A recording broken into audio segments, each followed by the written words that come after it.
Tell us then, Sir Wade. What is your plan? Nothing fancy. You, Lady Jill and I make for Buett Bridge, and provoke the main host at their encampment. Sensing an opportunity to end the Guardians, the Black Shields will call for reinforcements, who will be met from the rear by parties of my brothers hidden throughout the surrounding hills. This will allow us to wage battle on the bridge without fear of being overwhelmed. While the Black Shields have an advantage in numbers, you see, they prefer to fight in small units, which we can use to our advantage. How small exactly? Small enough, now that I have you and Lady Jill for company. I doubt I could have done this on my own. But until we arrived, that was your plan. You haven't changed a bit. So Wade, the bearers from Old Hill have been laid to rest. Very good. Now make ready for battle. As you command.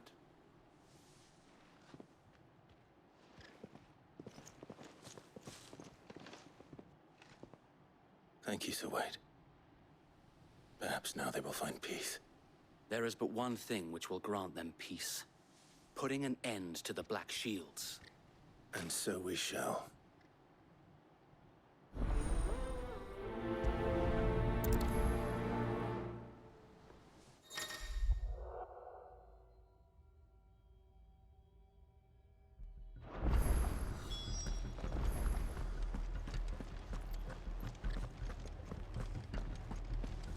We'll keep them from the bridge. The blessing of the Phoenix go with you. How long have you been pursuing the Black Shields? Since they burned their first village. We tracked down the bastards responsible and fed their corpses to Stillwind. Suffice to say, that got their attention. It's been a game of cat and mouse ever since.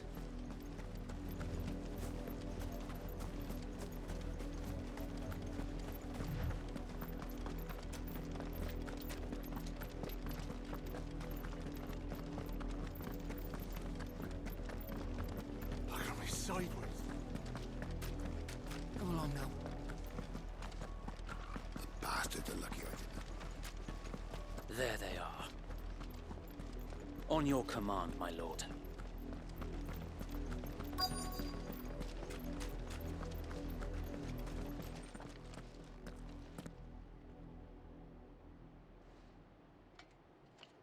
What is it now? I told you! We bear a message for the Vicereine. From the Guardians of the Flame. Ha!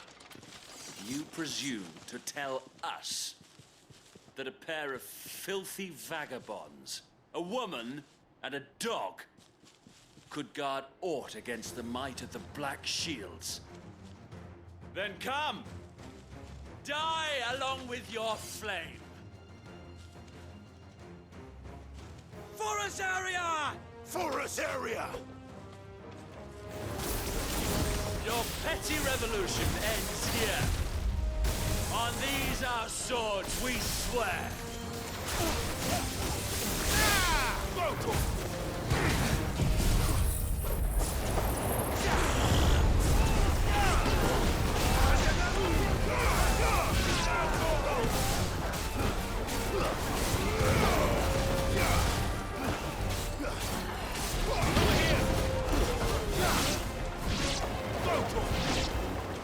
Bloody hell!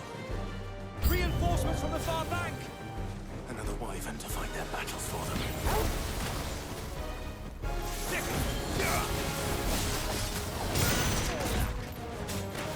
Help me, boy. All yours, Torgal. Too slow.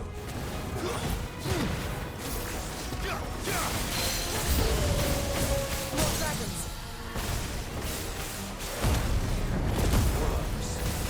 The Imperials aren't taking any chances.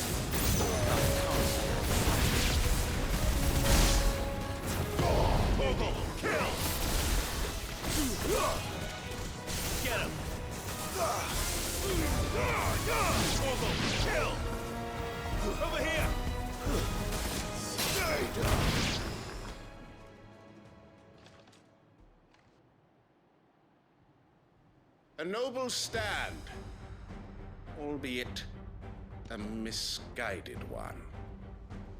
In taking it, you have but proven our point. That this land is in dire need of cleansing.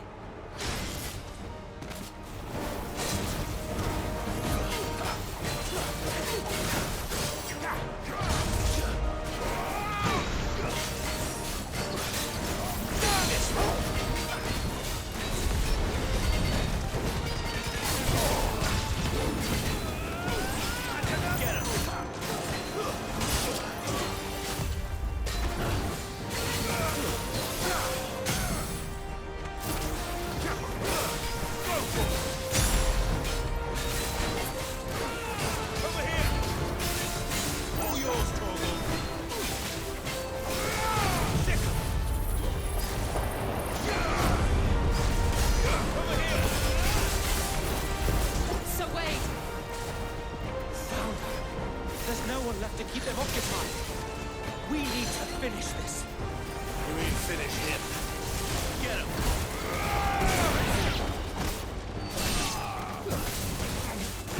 Nice try. This one. Over here!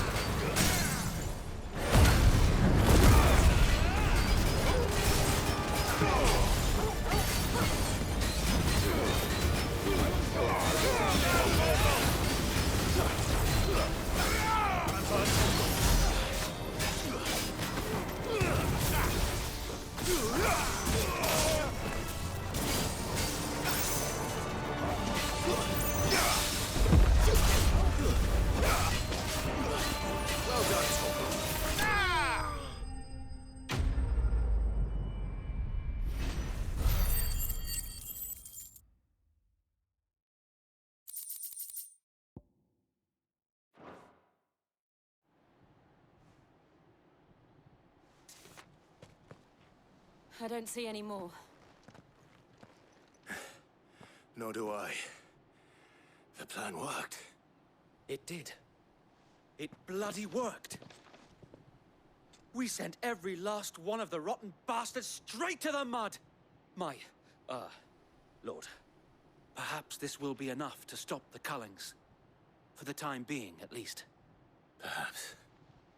Though I doubt my mother will take this loss well. She'll move swiftly to see her minions' ranks replenished. And then it will all begin again. I often wonder if the nation we once knew is gone for good. Her fields rot. Her people starve. We battled to preserve the flame that was, but for every foe we fell, another springs up in its place. Yet be that as it may, it is still our home, and we must fight for it. As we always have, and always will.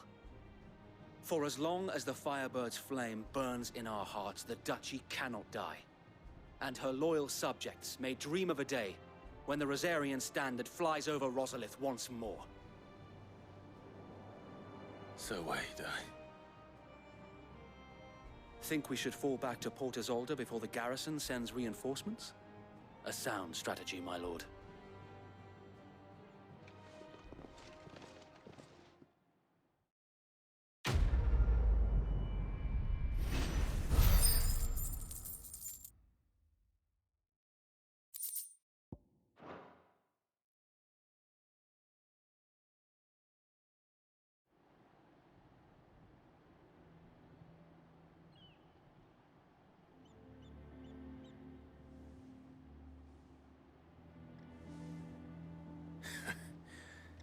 And how long has my uncle been funding you and your comrades' endeavors? Since the beginning. Lord Byron was the first person I turned to after forming the Guardians. And had I known of this tunnel back then, I wouldn't almost have been hanged by the city guard for trying to sneak over the wall. I suppose a formal request for an audience would have appeared suspicious. And appearances must be maintained. Were the Vice-Regency to catch wind of Lord Byron's involvement in our movement, they'd seize his estate and send him to the gallows, where he would be of no use to anyone. And so, though it sickens him to the soul, he plays the part of the loyal lord, knowing that one wrong move might prove his downfall. It is why he remains ever vigilant. Don't be surprised if he refuses you an audience, especially since you're famously dead. Then I will have to think of a way to prove that I am neither wraith nor wrongdoer. I might have something which could help with the latter. It's the mark of the Guardians. Display it, and those who love Rosaria will know where your loyalties lie.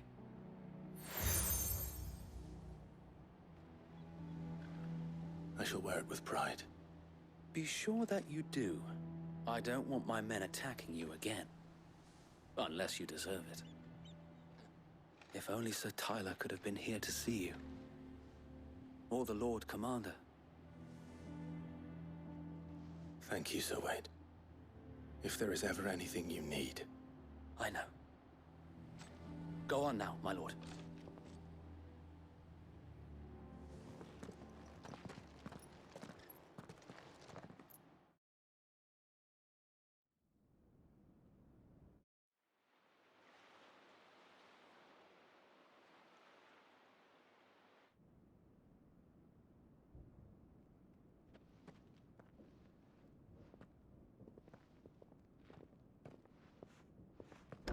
How accommodating. Do you really think they believe we are who we say we are? Not a chance.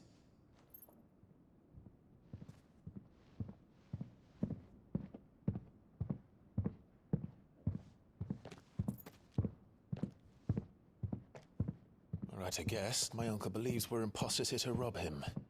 And means to string us up himself.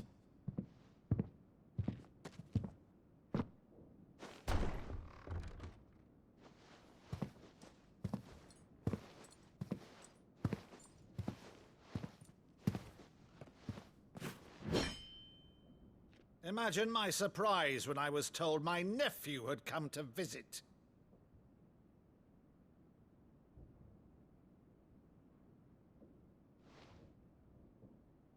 Clive Rosfield died long ago. And for uttering his name here, you shall pay with your tongue!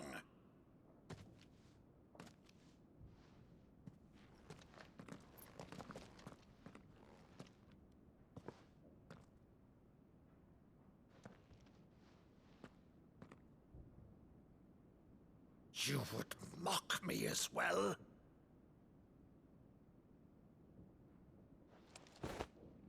It is I, Sir Crandall of Camelot, loyal servant to Her Serene Holiness, Saint Sybil the Unshod. Meadow, thou vile sorcerer, for thy crimes against church and crown, I shall have thy head.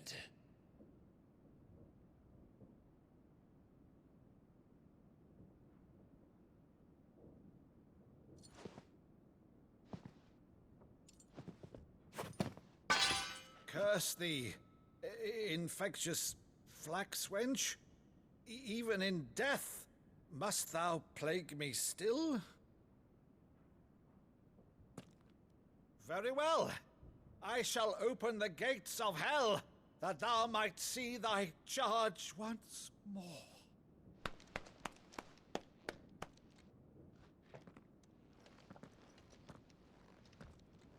Bravo, Uncle.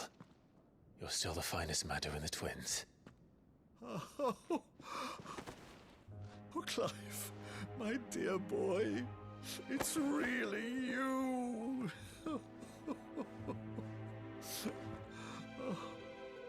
You always were fond of that scene from The Saint in the Sanctuary. Never did let me play Sir Crandall.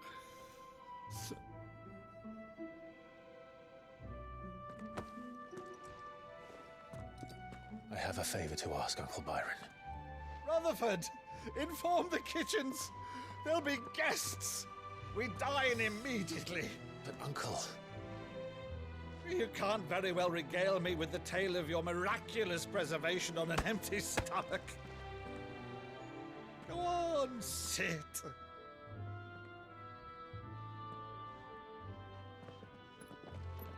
See that you use the good plates, Rutherford.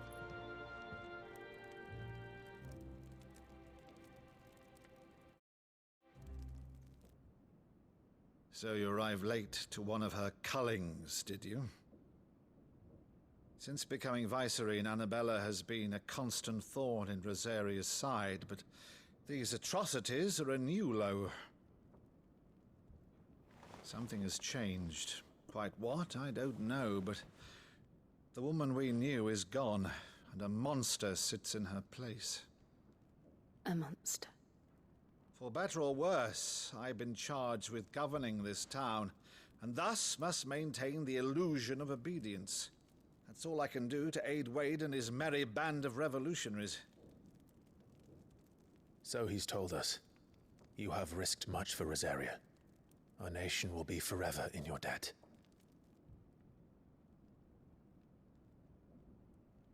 It has been 20 years, Clive.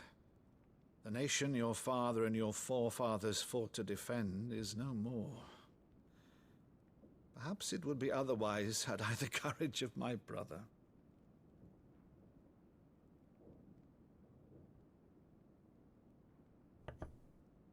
All right, if it's a ship you require, a ship you shall have. I've a galley in port, but recently relieved of her cargo. She can be outfitted for the voyage in a matter of weeks.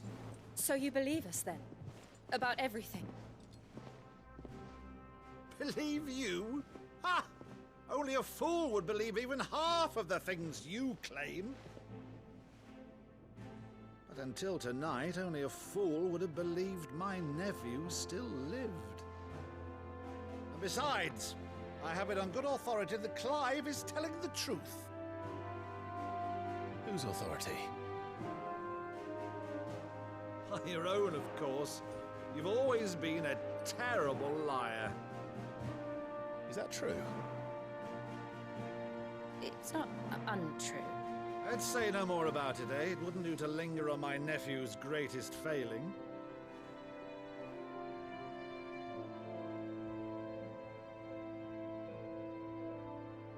The one thing I cannot believe, though, is all this about you being Sid. You were always such a good boy, but now you're quite the outlaw.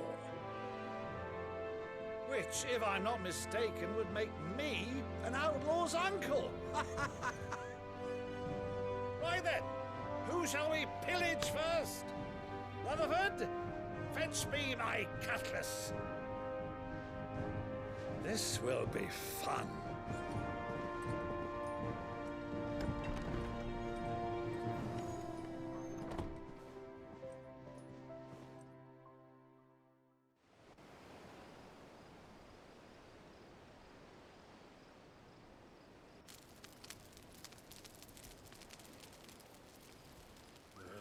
Over there. Go on. She's a fine ship, isn't she? Once outfitted, she'll bear us across the boiling sea to Drustinus in the space of 3 days.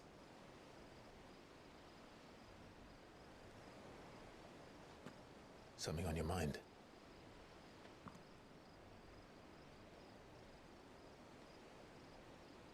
Monsters. When I served the Iron Kingdom,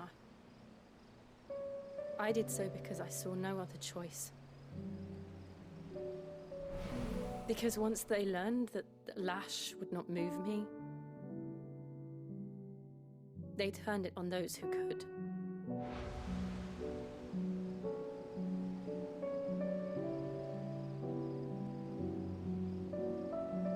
And so I became their puppet. I let them pull my strings, telling myself it was not my hand that swung the sword, but another's. I removed myself from the truth so I wouldn't feel the pain it caused.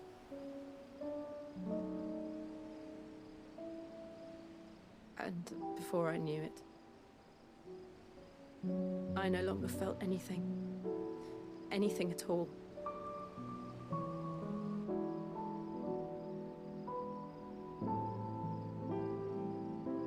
I had become a monster. Jill.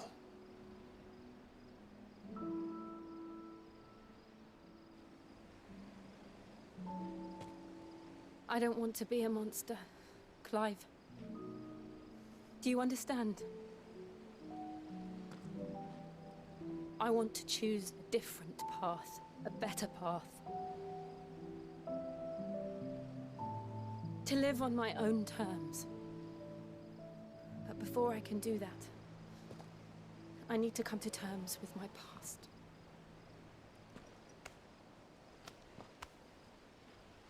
And when you do, I'll be standing there with you, just as you stood with me.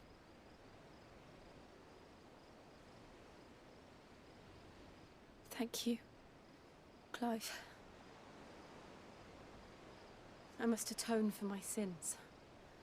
Only then, when it's done, will the monster cease to be. Just promise me that you won't die with it.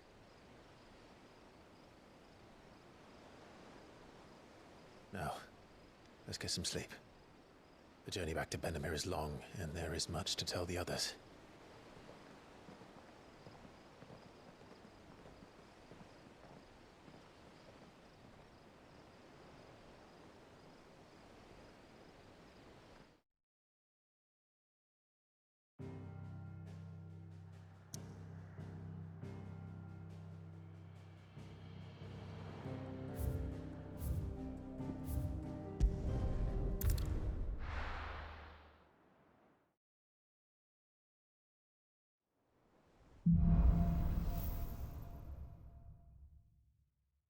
Only the Founder knows what awaits us in the Iron Kingdom. But Vivian could probably make an educated guess.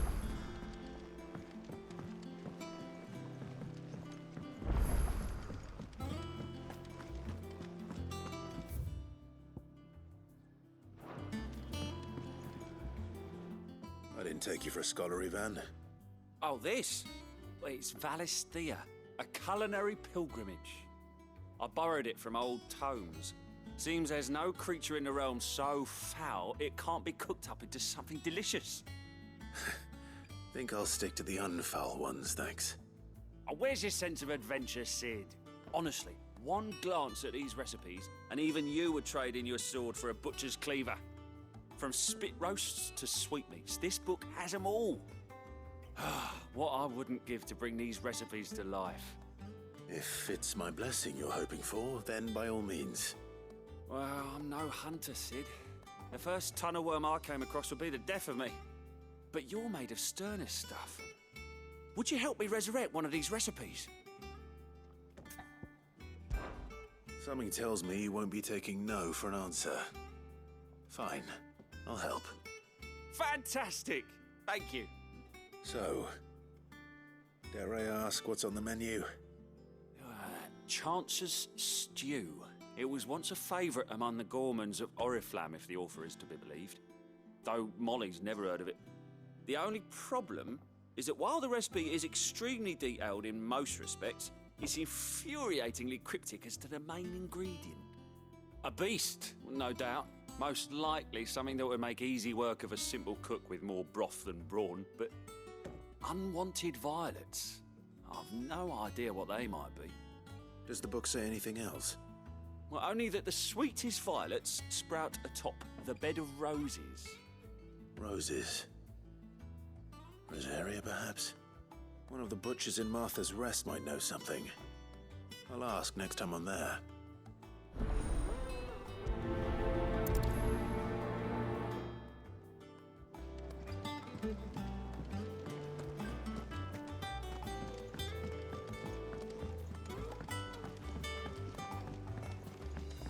I could have sworn we had a few more.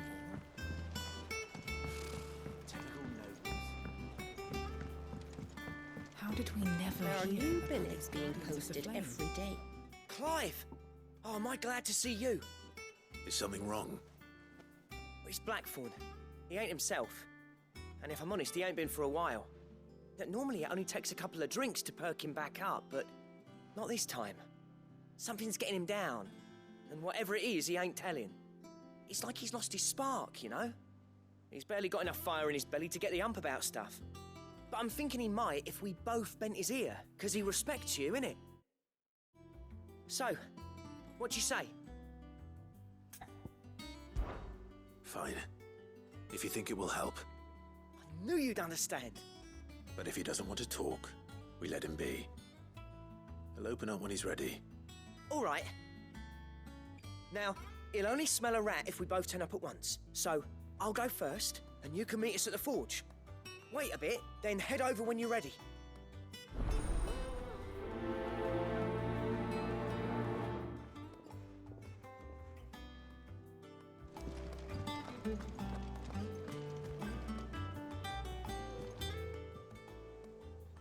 Oh, Clive. Welcome to the Patron's Whisper. The Patron's Whisper? Does that mean someone else is taking care of our friend's donations? Oh no, that's still me. It's just Karen has her toll, Blackthorn has his hammer. I thought a new name might liven things up. I still catalogue every item that arrives, in addition to setting aside those tokens of appreciation the sender has specified are to be presented to you personally. Would you like to see if we have any? Come to claim your just desserts?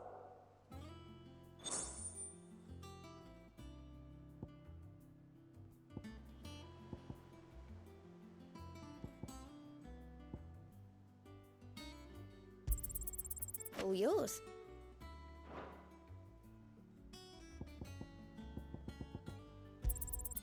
You earned this. All yours. All done?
How do?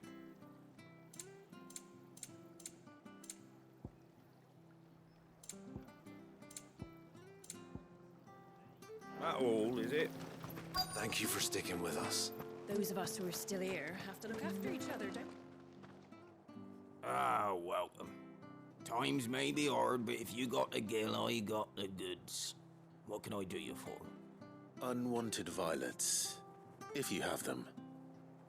Though I'd gladly settle for learning what they are if you don't. Why, I haven't heard folk call 'em that since I was a lad. You're looking for scorpion tails. Unwanted violets is what folk used to call 'em back in the day. They turn a wicked purple when you boil 'em up, hence the name. Used to chuck 'em in the pot when there weren't nothing else on offer, when there was a war on, that sort of thing. Thankfully, times aren't yet as hard as that. And even if they were, you wouldn't find anyone selling them these days. Do the scorpions still live nearby? I dare say they do. 3 reeds would be your best bet, if memory serves. Thank you. You've been most helpful.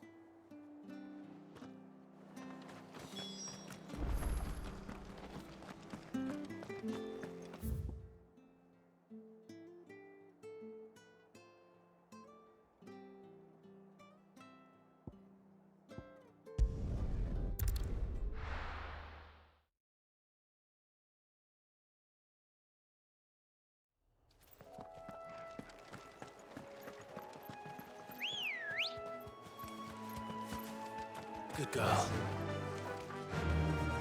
Fly, Ambrosia.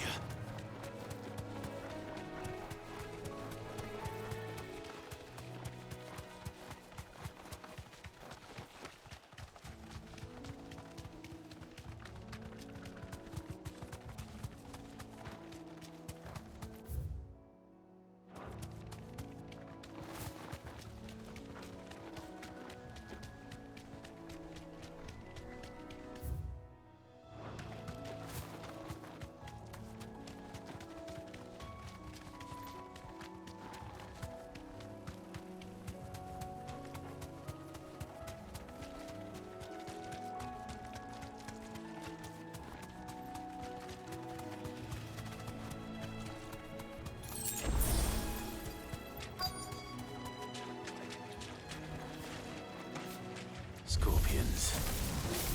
At least I know what I'm up against. Over here!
I better get this back to Yvonne before it goes bad.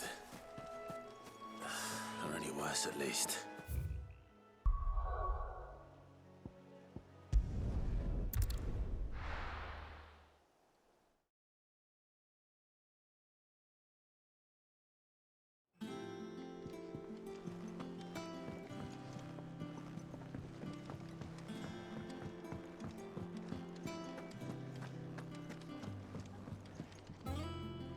Did you find our mystery ingredient? I did indeed. Marvelous! Let's see.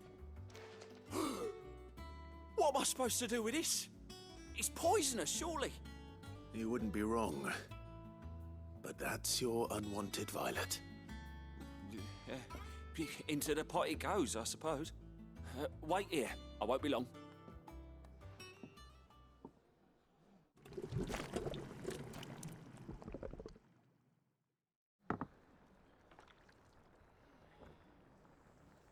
I present Chance's Stew, risen once again from the ashes of obscurity. Grab a spoon, Sid. Let's eat while it's hot. I'm, not hungry.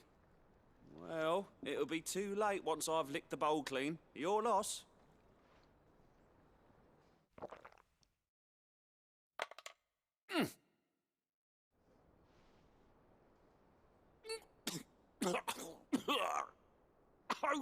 Odin's teeth! What an assault on the senses! It's like choking on swamp water. And yet, up through the pungency there rise complex, meaty notes. It takes a moment to recover from such an onslaught of flavours, but never have I tasted anything so fine. Thank you, Sid. Thank you. You're, welcome. I must share this gift. I won't rest until a steaming bowl of Chance's stew sits before everyone in the hideaway.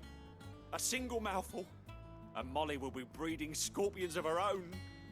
I'm sure she will.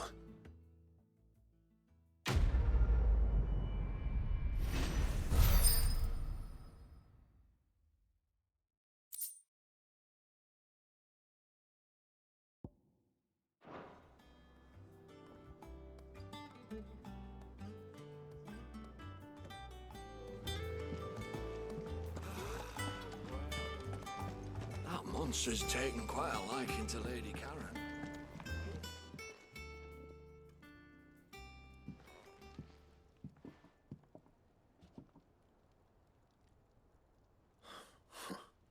First August, and now you. What are you pair up to? What's it got to do with me?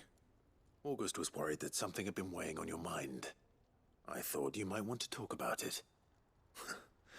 Did you now? I told you not to stick your nose in my business. What'd you go and do? Clive just wants to help, innit? What's so bad about that? Talk to him. You never know, you might feel better for getting it all out in the open. Please, mate. I'm worried about you. Phil shut you up. It's nothing, really. Stupid. Not the sort of thing you bother people about. Why don't you tell us all the same?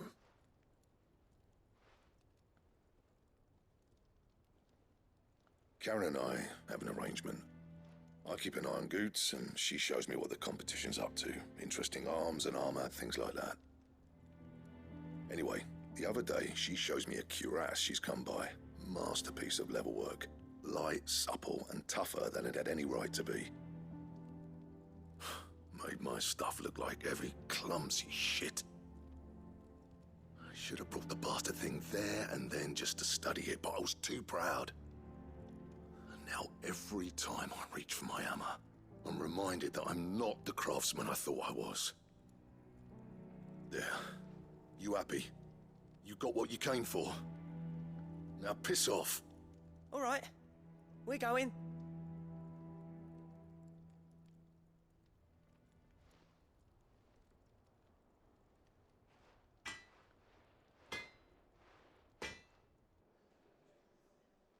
I always thought of old Blackthorn as a bit of a force of nature. Like a storm cloud full of ale. Didn't think anything could rattle him. Least of all a stupid piece of leather. Blackthorn's always taken pride in his craft. Questioning it means questioning himself. Something tells me this is only going to get worse. If he has doubts, it will affect his work, which will only add to his problems. We need to nip this in the bud. I couldn't agree more. He said he should have bought that cuirass. Perhaps we should track it down for him. Assuming you're happy to help, that is. Too bloody right I am. Glad to hear it. First things first, then. We need to speak to Karen.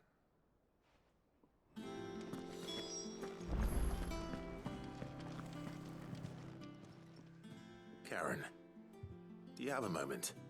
Blackthorn mentioned that you'd recently come by a leather cuirass. An exquisite example of the craft, from what he told us. And he ain't been himself since he saw it. So we thought we'd buy it for him. Sorry, sold it already. Didn't think Blackthorn cared for it the way he turned his nose up. But it was nicely put together, that's for certain. Even if the bloke who made it is a bit of an odd one. Happened across him on my travels. Makes all his stuff to order, but the fella who commissioned it refused to pay. He didn't like the colour of summit. So I took it off his hands for a fair price. You don't know where we might find him, do you? Like I said, he's a bit of an odd one. Doesn't even have a workshop. He don't trust hunters neither, which means he spends as much time out tracking beasties as he does working their hides. I see. He did tell me something, though. Apparently, his next commission's for a set of griffin hide greaves. Here, there's a griffin on the hunt board. The curse breakers were placing bets on who'd bag it. Now, where the bleeding hell was it sighted? Somewhere in Sambrec, maybe. Care Northern, that was it. Thank you, Karen. We'd be lost without you. At least you admit it.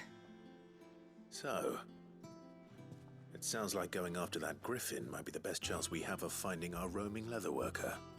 I'll leave the hunting to you if you don't mind. While you get on with that, I'll ask around the markets. See if I can't sniff out who he is and where he's hiding. Good idea. Hopefully one of us will be able to track him down.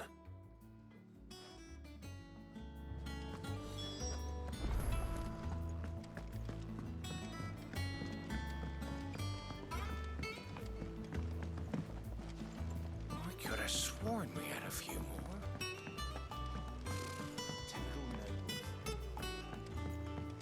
How did we never hear about these guardians of...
Typical nobles. Cowering behind. How did we never hear about these guardians of the flame?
Good day to you.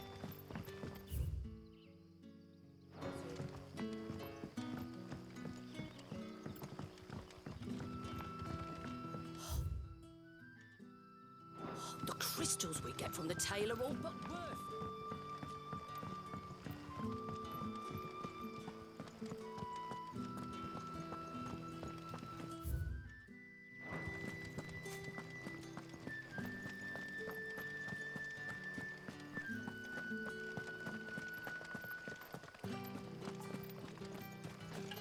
Word is, the Black Shields took a hiding.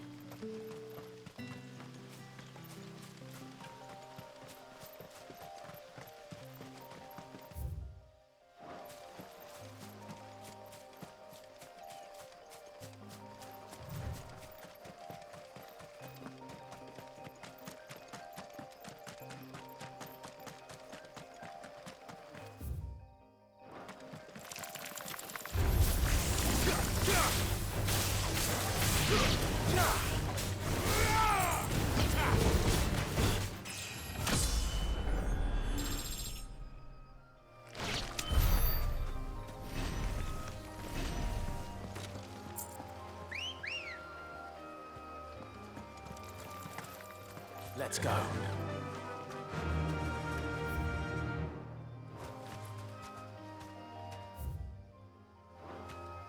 Yeah!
Good day to you. See.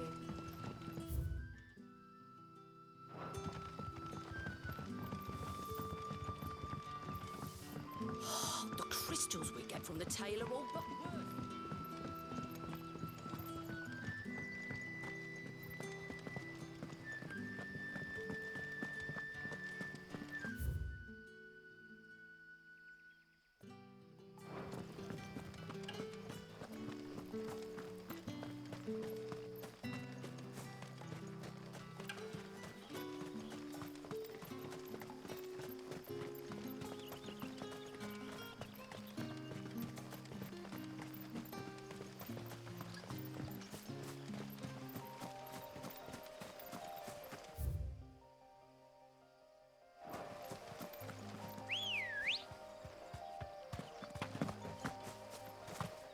Ready, go?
straight home now.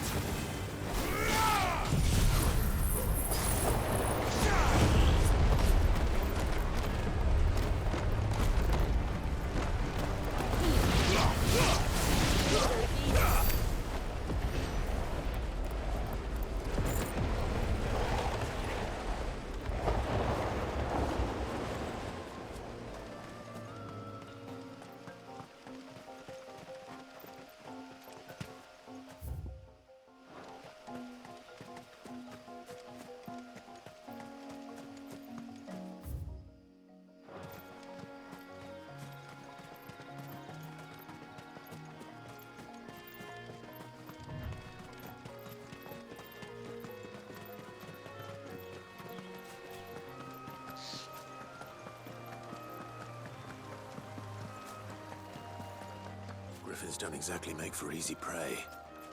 Let's hope our craftsman hasn't bitten off more than he can chew.